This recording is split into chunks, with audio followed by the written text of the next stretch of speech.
mtu mmoja aliwahi kusema kwamba kama hauna malengo, popote utakapofika ni sehemu salama kwako au ni sehemu ya mafanikio kwako, kwa sababu kila upepo utakupeleka unakotaka wenyewe kwenda. Na bahari na mashua inayosafiri inayoelea kwenye bahari, ikiwa haina direction, kila sehemu upepo utakaopeleka itaenda, si ndio? Kwa sababu haina direction. So baada ya malengo inakutengenezea character. Character gani uwe nayo? Ameongelea Brother Dishan. Character, tabia.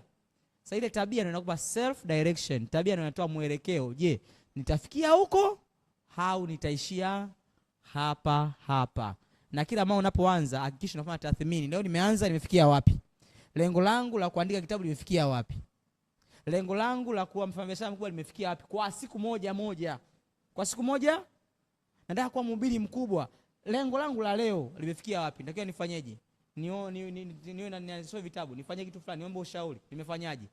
Nataka kufika mahali fulani. Je, nimefikisha leo? Natamani kumkuta wewe. Kuna wafanya biashara wanaweka lengo kwamba nataka kukutana na Vunja Bei. Huwezi kukutana naye saa hizi.